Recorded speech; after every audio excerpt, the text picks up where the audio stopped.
നമ്മൾ ഭക്ഷണം കഴിക്കുക എന്ന് പറഞ്ഞാൽ അതിൻ്റെ കൂടെയൊക്കെ ദിക്റുണ്ട് എന്നുള്ളതാണ്. അതായത് ഭക്ഷണം കഴിക്കുമ്പോൾ നമ്മൾ ബിസ്മി ചൊല്ലിയേ കഴിക്കാൻ പാടുള്ളൂ. അത് കഴിഞ്ഞാൽ നമ്മൾ എന്ത് ചെയ്യണം? അള്ളാഹുവിനെ പ്രത്യേകമായി സ്തുതിക്കണം. ഇന്നല്ലാഹ അസ്സ വജൽ യർളാ അനിൽ അബ്ദി അൻ യഅകുലൽ അക്ല. നമ്മൾ ഭക്ഷിക്കുമ്പോഴേ അള്ളാഹു നമ്മളെ തൃപ്തിപ്പെടുമെന്നാണ്. ഫയഹ്മദുഹു അലൈക. അത് എന്ത് ഭക്ഷിക്കണ സമയത്ത് നമ്മൾ അള്ളാഹുവിനെ സ്തുതിച്ചാൽ അള്ളാഹു എന്ത് ചെയ്യും? അള്ളാഹുവിൻ്റെ തൃപ്തി പ്രത്യേകമായി കിട്ടും. വയശ്റബു ഷുർബത്ത ഫയഹ്മദുഹു. വെള്ളം കുടിക്കുന്ന സമയത്ത് നമ്മൾ അള്ളാഹുവിനെ സ്മരിക്കുമ്പോൾ അതിന് പ്രത്യേകമായ പ്രതിഫലം കിട്ടും എന്ന് ഇമാം മുസ്ലിം റിപ്പോർട്ട് ചെയ്യുന്നുണ്ട്. നമ്മൾ പലപ്പോഴും ഭക്ഷണം കഴിക്കുമ്പോഴും അത് ഭക്ഷണം കഴിച്ച് കഴിഞ്ഞാലൊക്കെ എന്ത് ചെയ്യും?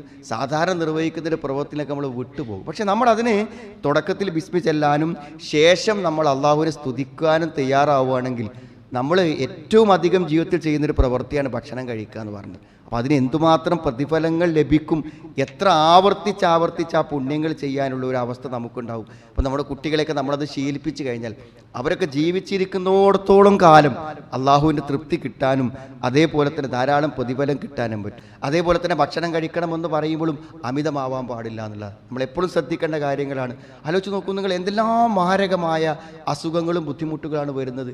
ഏത് അസുഖത്തെക്കുറിച്ച് നമ്മൾ പറഞ്ഞാലും ആരോഗ്യത്തെക്കുറിച്ചോ ആരോഗ്യശാസ്ത്രത്തെക്കുറിച്ചോ ഒരു വിവരമില്ലാത്ത നമ്മളെ സാധാരണക്കാരും എന്താ പറയുക, എന്താ ചെയ്യുക, ഇന്നത്തെ ഒരു ഭക്ഷണത്തിൻ്റെ രൂപം എന്താണ്, ഇന്ന് എന്തൊക്കെയാണ് ആൾക്കാർ കഴിക്കുന്നത്, എല്ലാം അവിടെ ആരോഗ്യത്തിന് പറ്റിയതാണോ, കഴിക്കുന്നിടത്ത് വല്ല കണക്കുമുണ്ടോ അളവുമുണ്ടോ എന്നൊക്കെ നമ്മൾ പറയും. പക്ഷെ കഴിക്കുന്ന സമയത്ത് നമ്മൾ ആരും അത് ശ്രദ്ധിക്കുകയോ എന്താണ് കഴിക്കുന്നത് ഇതിനെക്കുറിച്ച് ആലോചിക്കുകയോ ചെയ്യാറില്ല എന്നുള്ള അവസ്ഥ. പക്ഷേ ഇസ്ലാമിൽ അതിനൊക്കെ ചില പ്രത്യേകതകളുണ്ട്. നമ്മൾ ചെയ്യും കുലു വഷ്റബു വലാ തുസ്രിഫു എന്നാണ്. നമുക്ക് ഭക്ഷണം കഴിക്കാം, പക്ഷെ ഒരിക്കലും നമുക്ക് ഇസ്രാഫ് എന്ന് പറഞ്ഞാൽ കുറേ ഭക്ഷണം കഴിക്കൽ മാത്രമല്ല, നമുക്ക് ദ്രോഹകരമായ രൂപത്തിൽ ഉള്ള ഭക്ഷണങ്ങൾ നമ്മൾ കഴിക്കാൻ പാടില്ല. അതേപോലെ തന്നെ അമിതമാവാൻ പാടില്ല. ഈ നിയമങ്ങളൊക്കെ നമ്മൾ പാലിക്കണം. സത്യം പറയുകയാണെങ്കിൽ നമുക്ക് വരുന്ന എല്ലാ ദുരന്തങ്ങൾക്ക് പിന്നിലും നമ്മുടേതായ ചില കാരണങ്ങൾ ഉണ്ടാവാം. ആ കാരണങ്ങൾ ഇല്ലാതാക്കാൻ നമ്മൾ എന്തായിരുന്നാലും ആ സന്ദർഭങ്ങൾ നമ്മൾ എന്ത് ചെയ്യണം? പ്രത്യേകമായി ശ്രദ്ധിക്കണം. പിന്നെ സാധാരണഗതിയിൽ നമ്മൾ ദിക്ർ എന്ന് പറയുമ്പോൾ ആ ദിക്റിനുണ്ട് ചില മര്യാദകൾ. ദിക്ർ ചൊല്ലുക എന്ന് പറയുമ്പോൾ ദിക്ർ വളരെ പ്രധാനപ്പെട്ട കാര്യമാണ്. ഇപ്പോൾ നിങ്ങൾ എപ്പോഴെങ്കിലും ചിന്തിച്ചിട്ടുണ്ടോ? നിങ്ങൾ സൂറത്തുൽ ഇഖ്ലാസ്, വിശുദ്ധ ഖുർആനിലെ ഒരു സൂറത്താണ് 112ാമത്തെ സൂറത്ത്. എന്താണിപ്പോൾ ആ സൂറത്ത് എന്ന് പറഞ്ഞാൽ നമ്മൾ പാരായണം ചെയ്താൽ സുലുസുൽ ഖുർആനാണ്. അതായത് ഖുർആനിൻ്റെ 1/3. ഖുർആൻ്റെ 1/3 10 ജുസാണ്. ഈ 10 ജുസ് പാരായണം ചെയ്യുന്ന പ്രതിഫലം ഒരു സൂറത്തുൽ ഇഖ്ലാസിന് എന്തുകൊണ്ടുണ്ടായി? വിശുദ്ധ ഖുർആനിലെ ഏറ്റവും ശ്രേഷ്ഠമായ വചനം എന്ന് പറഞ്ഞാൽ ഏതാണ്? ഏറ്റവും ശ്രേഷ്ഠമായ വചനം എന്ന് പറഞ്ഞാൽ ആയത്തുൽ കുർസിയാണ്. അപ്പോൾ എന്ത് ഈ ആയത്തുൽ കുർസിയിനും അതേപോലെ തന്നെ ഇഖ്ലാസിനൊക്കെ ഉള്ള പ്രത്യേകത, അത് അള്ളാഹുവിൻ്റെ നാമങ്ങളുള്ള അള്ളാഹുവിനെ സ്മരിക്കുന്ന വചനങ്ങളാണ്, ആയത്തുകളാണ്. അതല്ലേ അപ്പോൾ ദിക്റിൻ്റെ പ്രാധാന്യം എത്രയാണ്? അള്ളാഹുവിൻ്റെ നാമങ്ങൾ ഉൾക്കൊള്ളുന്നു എന്നതുകൊണ്ട് അതിൻ്റെ ശ്രേഷ്ഠത വിശുദ്ധ ഖുർആൻ്റെ 1/3 എന്ന് പറയുമ്പോൾ എത്ര പ്രാധാന്യമുള്ളതാണ്. അപ്പോൾ ദിക്റുകൾ വളരെ പ്രാധാന്യമുള്ള കാര്യമാണ്. ഇബ്നു ഖയ്യിം റഹ്മഹുല്ലാ പറയുന്നുണ്ട്, സാധാരണ ദിക്ർ എന്ന് പറഞ്ഞാൽ നമ്മൾ എപ്പോഴും ഇങ്ങനെ ചൊല്ലുന്ന കാര്യമാണ്. ഇപ്പോൾ നമ്മളിപ്പോൾ റമദാനിലേക്ക് ഈ തക്ബീറൊക്കെ എത്ര പ്രാവശ്യം നമ്മൾ ചെല്ലുന്നുണ്ടായിരിക്കും ആ സമയത്ത്. അപ്പോൾ ഈ ചെല്ലുമ്പോൾ ഇങ്ങനെ ചെല്ലുന്ന ദിക്റുകളൊക്കെ സാധാരണഗതിയിൽ ആളുകൾ എന്താ വെച്ചാൽ വെറുതെ ഇങ്ങനെ, ഇപ്പോൾ സാധാരണ ചില പള്ളികളിലൊക്കെ തസ്ബീഹ് മാല ഉപയോഗിച്ചിട്ടാണ് ആൾക്കാർ ദിക്ർ ചെല്ലും. എന്തൊരു ആവശ്യമില്ല, നമ്മളെ കൈ ഉപയോഗിച്ചാൽ ആ കൈ പരലോകത്ത് നമുക്ക് സാക്ഷ്യം കൂടിയും പറയും. പിന്നെ അങ്ങനെ എന്തെങ്കിലും പ്രത്യേക ഉപകരണങ്ങൾ നബി സല്ലല്ലാഹു അലൈഹി വസല്ലം സഹാബത്ത് ഉപയോഗിച്ചതായിട്ട് നമ്മൾ കാണുന്നില്ല. അപ്പോൾ അത് ചൊല്ലുമ്പോൾ സുബ്ഹാനല്ലാഹ് എന്നിങ്ങനെ ആൾക്കാർ പറയുന്നല്ല. നമ്മൾ നിസ്കാരം കഴിഞ്ഞതിന് ശേഷമുള്ള ദിക്ർ ചൊല്ലുമ്പോൾ എത്ര പ്രാധാന്യമുള്ളതാണ്. പക്ഷെ നമ്മൾ ആ പറയുന്ന വാക്കിൻ്റെ അർത്ഥങ്ങളെക്കുറിച്ച് നമ്മൾ എപ്പോഴെങ്കിലും ആലോചിക്കേണ്ട സുഹൃത്തുക്കളെ. അൽഹംദുലില്ലാ എന്ന് പറഞ്ഞാൽ എന്താ? അള്ളാഹുവിനാണ് സ്തുതി. അള്ളാഹുവിനാണ് സ്തുതി എന്ന് പറയുമ്പോൾ നമ്മുടെ ജീവിതത്തിലെ ഓരോ അനുഗ്രഹങ്ങളെ നമ്മൾ പെറുക്കിയെടുത്ത് പറയുകയാണെങ്കിൽ അത് 33 ഉള്ളൂ. നമ്മളെ എത്ര സ്തുതിച്ചാലും മതിയാകാത്ത അത്രയുണ്ട്. പക്ഷേ നമ്മുടെ മനസ്സുകളിലൂടെ പലപ്പോഴും നമ്മൾ ഈ ചൊല്ലുന്ന ദിക്റിൻ്റെ അർത്ഥങ്ങൾ നമ്മൾ എന്ത് ചെയ്യണം? യതദബ്ബറ ഖൗലഹു, അവൻ്റെ വാക്കുകളെ അവൻ ശരിക്കും ചിന്തിച്ചു പറയണം എന്നാണ് ഇബ്നു ഖയ്യിം റഹ്മത്തുള്ളാഹി. ചിന്തിച്ചു പറയണം എന്നാണ്. അതേപോലെ തന്നെ വയഫ്ഹമ മഅനാഹു, പറയുന്നതിന് അർത്ഥം അവന് മനസ്സിലായിരിക്കണം എന്നാണ്. വളരെ വലിയ ആശയങ്ങളുള്ള അർത്ഥമുള്ള അള്ളാഹുവിൻ്റെ ദിവ്യനാമങ്ങളുള്ള കാര്യങ്ങളാണ്. അത് പറയുമ്പോഴേ അവനത് ഭക്തിയോടുകൂടെ ചെല്ലാൻ കഴിയുള്ളൂ. അഫ്ളലു ദിക്ർ വ അൻഫഉഹു, ഏറ്റവും പ്രയോജനമുള്ള ഏറ്റവും നല്ല ദിക്ർ എന്ന് പറഞ്ഞാൽ എന്താണ്? വതഅഫീൽ ഖൽബു വൽ ലിസാൻ, ആ പറയണീനോടൊപ്പം ഇങ്ങനെ അവൻ്റെ നാവും അവൻ്റെ ഹൃദയവും സഞ്ചരിക്കണം എന്നാണ്. എന്താണോ നമ്മൾ ചൊല്ലുന്നത് അതിനോടൊപ്പം നമ്മുടെ ഹൃദയവും നാവും സഞ്ചരിക്കണമെന്നാണ്. വക്കാനമിൽ അദ്കാരി നബവിയ, നബിൻ്റെ ദിക്റുകളെ പരിശോധിക്കുകയാണെങ്കിൽ നമുക്കതിൽ കാണാൻ പറ്റും. വശഹിദ ദാക്കിർ മആനിഹി വ മഖാസിദ്, അതിൻ്റെ ഉദ്ദേശങ്ങളും ലക്ഷ്യങ്ങളൊക്കെ ഇങ്ങനെ ചിന്തിച്ച് ചൊല്ലുകയാണെങ്കിൽ എന്തുമാത്രം അർത്ഥവത്തായ ദിക്റുകളാണ് നമുക്ക് പഠിപ്പിക്കപ്പെട്ടുള്ളത് എന്ന് നമുക്ക് പറയാൻ പറ്റും. അതുകൊണ്ട് ആ ദിക്റുകൾ നമ്മൾ ചൊല്ലുമ്പോൾ അത് അതിൻ്റെ ശരിയായ അർത്ഥം മനസ്സിലാക്കി ശരിയായി അതിൻ്റെ ആശയങ്ങൾ ഉൾക്കൊണ്ടുകൊണ്ടാണ് നമ്മൾ ചൊല്ലേണ്ടത് എന്നതാണ് ഏറ്റവും പ്രധാനം. പിന്നെ മാത്രവുമല്ല, അള്ളാഹു നമുക്ക് അനുഗ്രഹങ്ങൾ തരുന്ന ദിവസങ്ങളാണ്, നമ്മൾ നന്നായി ഭക്ഷണം കഴിക്കുന്ന കാര്യങ്ങളാണ്.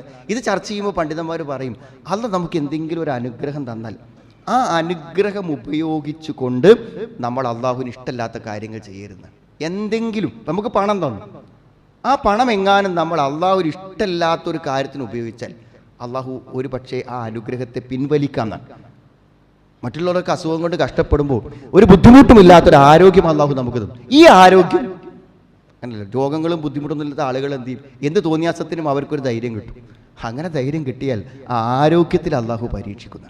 എന്തനുഗ്രഹമാണോ അള്ളാഹു നമുക്ക് തന്നത്, ആ അനുഗ്രഹങ്ങളുടെ മഹത്വം നമ്മൾ മനസ്സിലാക്കി അതിനനുസരിച്ച് അള്ളാഹുവിന് നന്ദി കാണിച്ചാൽ അള്ളാഹു നമുക്ക് വർധനവ് തരും. ലഇൻ ശക്കർത്തും ലഅസീദന്നക്കും. എന്നാൽ ആ അനുഗ്രഹങ്ങളെ അള്ളാഹുവിൻ്റെ കൽപ്പനകൾക്ക് വിരുദ്ധമായി നമ്മൾ ഉപയോഗിക്കുമ്പോൾ അത് നമുക്ക് കടുത്ത പരീക്ഷണങ്ങളായി ജീവിതത്തിൽ വരാനുള്ള സാധ്യതകളുണ്ട് എന്നും നമ്മളെ പ്രത്യേകമായിട്ട് ഓർമ്മപ്പെടുത്തുന്നുണ്ട്. ഓരോ ദിക്റുകൾക്കും അത് അള്ളാഹുവിൻ്റെ നാളത്തെ തുലാസിൽ എന്തുമാത്രം കനം തൂങ്ങുന്ന ദിക്റുകളാണ് നമുക്ക് പറഞ്ഞത്. ചില ദിക്റുകളൊക്കെ നമ്മൾ ചൊല്ലിയാൽ ഇവിടെ നിന്നല്ല ബുദ്ധിമുട്ടുകൾ നമുക്ക് നീങ്ങിക്കിട്ടും. ബിസ്മില്ലാഹില്ലദി ലാ യദുറു മഅ ഇസ്മിഹി ശൈഉൻ ഫിൽ അർദി വലാ ഫിസ് സമാ വഹുവ സമീഉൽ അലീം എന്ന് നമ്മൾ പറയുമ്പോൾ എന്താണ്, അന്ന് 3 പ്രാവശ്യം രാവിലെ പറഞ്ഞാൽ അന്ന് വൈകുന്നേരം വരെയുള്ള ഉപദ്രവങ്ങൾ നീങ്ങിക്കിട്ടുന്നതാണ്. ലാ ഇലാഹ ഇല്ലല്ലാഹ് വഹ്ദഹു ലാ ശരീക ലഹുൽ മുൽക്കു വലഹുൽ ഹംദു വഹുവ അലാ കുല്ലി ഷൈഇൻ ഖദീർ. ആരെപ്പറ്റി അറിയാത്ത ആൾക്കാരുള്ളത്? നമുക്ക് ആർക്കാണ് ഇത് അറിയാത്തത്? സുഹൃത്തുക്കളെ, ഇതൊക്കെ ചെല്ലാൻ എന്തെങ്കിലും പ്രയാസമുണ്ട്? രാവിലെ 100 പ്രാവശ്യം, വൈകുന്നേരം 100 പ്രാവശ്യം, എവിടെ ഇരിക്കണു, എന്താ നമ്മൾ ജോലി ചെയ്യണത്, എവിടെ നിന്നാണെന്നുണ്ടെങ്കിൽ അതൊക്കെ നല്ല മനസാന്നിധ്യത്തോടു കൂടെ ചൊല്ലിയാൽ വലിയ പ്രതിഫലം കിട്ടും. അദ്കാർ സ്വബാഹുൽ മസാഹ്, രാവിലെയും വൈകുന്നേരവും ചൊല്ലേണ്ട പ്രാർത്ഥനകളെ പ്രത്യേകം ക്രോഡീകരിക്കപ്പെട്ടിട്ടുള്ള പുസ്തകങ്ങൾ നമുക്ക് ലഭിക്കും. അതൊക്കെ നമ്മൾ സുബഹി കഴിഞ്ഞ് കുറച്ച് സമയം ഇരുന്ന് നമ്മൾ ചൊല്ലും. വൈകുന്നേരം നമ്മൾ മഗ്‌രിബിക്ക് മുമ്പായിക്കൊണ്ട് കുറച്ച് സമയം ചെല്ലാൻ ഉണ്ടാവുള്ളൂ. അതിൻ്റെ വലിയ പ്രയോജനങ്ങൾ നമുക്ക് കിട്ടുന്നതാണ്. പണ്ഡിതന്മാർ ഈ അയ്യാമുത്ത് തശ്രീഖിനെ ചർച്ച ചെയ്യുമ്പോൾ അവർ പറയുന്ന കാര്യമുണ്ട്, 2 നിലക്കുള്ള സന്തോഷം ഈ അയ്യാമുത്ത് തശ്രീഖ് നമുക്ക് കിട്ടുന്നതാണ്. എന്താ? ഒന്ന്, 2 സന്തോഷമേ മനുഷ്യനാകുള്ളൂ. ഒന്ന് ശാരീരിക സന്തോഷമല്ലേ, അത് തിന്നുമ്പോൾ കിട്ടുന്നതാണ്. നല്ല ഇറച്ചി തിന്നുമ്പോൾ എന്ത് ചെയ്യും? നല്ല സന്തോഷം കിട്ടും. നല്ല മാംസം ഭക്ഷിക്കുമ്പോൾ. അപ്പോൾ ശരീരത്തിൻ്റെ സന്തോഷം. മനസ്സിൻ്റെ സന്തോഷം എന്താണ്? ദിക്റാണ്.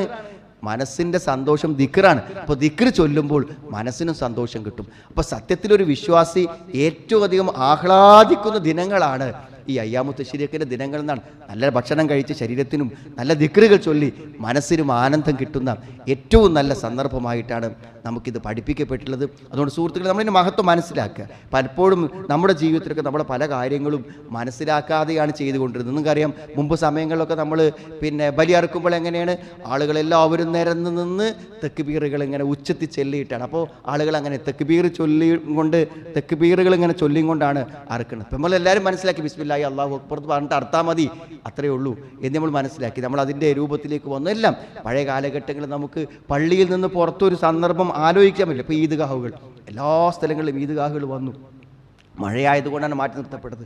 സഹോദരിമാർക്കൊക്കെ എത്താനുള്ള സംവിധാനങ്ങൾ, അതൊക്കെ നബി സ്വല്ലല്ലാഹു അലൈഹി വസല്ലം കൽപ്പിച്ച കാര്യങ്ങളാണ്. അപ്പോൾ പ്രവാചകൻ്റെ കൽപ്പനകളെയും മാതൃകളെയും സുന്നത്തുകളെയും നമ്മുടെ ജീവിതത്തിൽ കൊണ്ടുവരുവാനും അവയെ ജീവിപ്പിക്കുവാനുമുള്ള സന്ദർഭങ്ങളാണ്. നിർബന്ധം പിടിക്കാത്ത ഒന്നിനും നമുക്കൊരു സമയം ജീവിതത്തിൽ കിട്ടൂല. നമ്മൾക്ക് ആർക്കും ഉച്ചക്കുള്ള ഭക്ഷണം സാധാരണ നമുക്ക് നോമ്പൊന്നുമില്ലാതെ ദിവസം മുടങ്ങാറില്ല. അല്ലെങ്കിൽ ആളുകൾ ചോദിക്കും ഭക്ഷണം കഴിച്ചോ എന്ന് നമ്മളൊരു ബന്ധമില്ലാത്തവർ പോലും ചോദിക്കും. അത് നിർബന്ധമായും നമ്മുടെ ജീവിതത്തിൻ്റെ ഭാഗമായിക്കാണ് ഓരോ നേരത്തെ ഭക്ഷണം. അതുകൊണ്ടത് ഏതെങ്കിലും ദിവസം വിട്ടുപോകണം, നിർബന്ധമായി നടത്തും. ജീവിതത്തിൽ ഉറച്ച് തീരുമാനിച്ച കാര്യങ്ങൾ മാത്രമേ നടക്കൂ. അത് നമുക്ക് ദീനീ കാര്യങ്ങളിലും അങ്ങനെ ചില കണിശതകൾ വേണം. ഞാൻ ഇന്നതേ ചെയ്യുള്ളൂ. ഇപ്പോൾ രാവിലെ സമയങ്ങളിൽ വ്യായാമം ചെയ്യുന്ന ആളുകളുണ്ട്. എന്തായാലും നേരം വെളുത്ത് എഴുന്നേറ്റാൽ വ്യായാമം മുടങ്ങാൻ ഒരു കാരണം കിട്ടും, എന്തായാലും കിട്ടും. പക്ഷെ അങ്ങനെയുള്ള കാരണങ്ങൾ ഉണ്ടെങ്കിലും അത് മുടക്കാതിരിക്കുന്നത് ആരാണ്? അത് വേണമെന്ന് നിർബന്ധമുള്ളവൻ അത് ചെയ്തിരിക്കും. അത് മഴയാണെങ്കിലും അവൻ ചെയ്യും, ഇനി എന്ത് പ്രശ്നമാണെങ്കിലും ചെയ്തിരിക്കും. കാരണം മുടങ്ങാതെ ചെയ്യേണ്ട ഒരു കാര്യമാണ് എന്ന ഒരു കണിശതയിലൂടെ നടക്കും. നമ്മൾക്ക് ചില കാര്യങ്ങളിൽ അങ്ങനെ വക്തിന് ജമാഅത്ത്, ഞാനത് മുടക്കൂല, അതൊരു തീരുമാനമാണ്. ഇത് നിസ്കരിക്കുള്ളൂ, അപ്പോൾ അത് നടക്കും. പള്ളിയിനെ നിസ്കരിക്കുള്ളൂ എന്ന് തീരുമാനിച്ചു. ഇനി പള്ളിയിനെ നിസ്കരിക്കുന്ന ഒരാൾ തീരുമാനിച്ചിട്ടില്ലെങ്കിലോ അവൻ പള്ളിയിൽ നിന്ന് നിസ്കരിക്കണം തന്നെ ഉണ്ടാവില്ല. നിസ്കരിക്കാൻ സൗകര്യമില്ലാതിരിക്കുമ്പോൾ മാത്രം പള്ളിയിൽ കയറും, അല്ലെങ്കിൽ പള്ളിയിൽ കയറും. അപ്പോൾ നിർബന്ധം പിടിച്ചാലേ നമുക്കത് ചെയ്യാൻ പറ്റുള്ളൂ സുഹൃത്തുക്കൾ. ചില നന്മകളൊക്കെ നമ്മൾ അങ്ങനെ വാശി പിടിച്ച് നമ്മുടെ ജീവിതത്തിൽ നമ്മൾ ഒരു ദിവസത്തെ വിഹിതത്തിൽ നിന്നും ഒരു ചെറിയ തുക ഒരു നല്ല കാര്യത്തിന് വേണ്ടി നീക്കി വെക്കുന്ന നിർബന്ധം പിടിച്ചാൽ നമ്മൾ മരിക്കുന്നതിലേക്ക് എത്ര സ്വതക്ക നമ്മൾ ചെയ്യും. ഒരു പേജ് ഖുർആൻ ഓതുന്നു തീരുമാനിച്ചാൽ ഒരു വർഷത്തിൽ നമ്മൾ എത്ര പേജ് ഖുർആൻ പാരായണം ചെയ്യും, എത്ര ആവർത്തി ഖുർആൻ പാരായണം ചെയ്യും. ഇതൊക്കെ നമ്മൾ ചില തീരുമാനങ്ങൾ ജീവിതത്തിൽ എടുക്കണം. നമുക്കറിയാം ആകസ്മികമായ മരണങ്ങൾ, അപ്രതീക്ഷിതമായ മരണങ്ങൾ ധാരാളമായി നമ്മൾ കണ്ടുകൊണ്ടിരിക്കുന്നു. ആ മരണപ്പെട്ടു പോയവരെക്കുറിച്ച് ഇന്നും ദുഃഖിച്ചിരിക്കുകയാണ് അവിടെ ബന്ധുക്കളും ആളുകളും ഒക്കെ ഇങ്ങനെ ആ മരണരംഗങ്ങൾ ആലോചിച്ചിരിക്കുകയാണ്. കാരണം അവിടെ മരണത്തെ ഒരിക്കലും അവർ പ്രതീക്ഷിച്ചിട്ടില്ല. പക്ഷെ അപ്പോഴും നമ്മൾ ചിന്തിക്കുന്നില്ല, ഒരിക്കലും പ്രതീക്ഷിക്കാത്തൊരു മരണം എൻ്റെ മകന്, എൻ്റെ മകൾക്ക്, എൻ്റെ ഭാര്യയ്ക്ക്, എൻ്റെ ഭർത്താവിന് സംഭവിച്ചുള്ളൂ, അതുകൊണ്ട് എനിക്കും അതുപോലെ സംഭവിക്കാം. അതുകൊണ്ട് ഏത് സന്ദർഭത്തിലും പോകാൻ ഒരുങ്ങി നിൽക്കണം എന്ന് നമ്മൾ ആലോചിക്കണം. അതുകൊണ്ട് ഒരു ദിനം നമുക്ക് മുന്നോട്ട് പോകുമ്പോൾ അത് ചില നന്മകൾ നിർബന്ധപൂർവ്വം എനിക്ക് നേടിത്തന്നിട്ടുണ്ട് എന്ന് നമ്മൾ ഉറപ്പ് വരുത്താൻ ജീവിതത്തിൽ സന്ദർഭങ്ങൾ, അവസരങ്ങൾ കാണണം. അതിലാണ് ഖുർആൻ്റെ പഠനം. ഒരു അരമണിക്കൂർ സമയം നമ്മൾ ഖുർആൻ പഠിക്കാൻ ചിലവഴിച്ചാൽ അത് വലിയ നേട്ടമായിരിക്കും. അത് ആഴ്ചക്ക് അരമണിക്കൂർ ചിലവഴിച്ചാൽ നമുക്കൊരു മാസത്തിൽ ഒരു 2 മണിക്കൂർ ഖുർആൻ പഠനത്തിന് വേണ്ടി നീക്കി വയ്ക്കാൻ പറ്റും.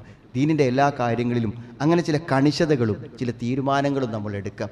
അള്ളാഹു നന്മകൾ വർദ്ധിപ്പിക്കാനും നന്മകളിൽ മത്സരിക്കുവാനും ജീവിതത്തിൽ എപ്പോഴും നന്മകളെ ജീവിതത്തിലേക്ക് കൂടുതൽ കൂടുതൽ ചേർത്ത് വെക്കാനും അള്ളാഹു നമുക്ക് എല്ലാവർക്കും തൗഫീക്ക് പ്രദാനം ചെയ്യുമാറാവട്ടെ.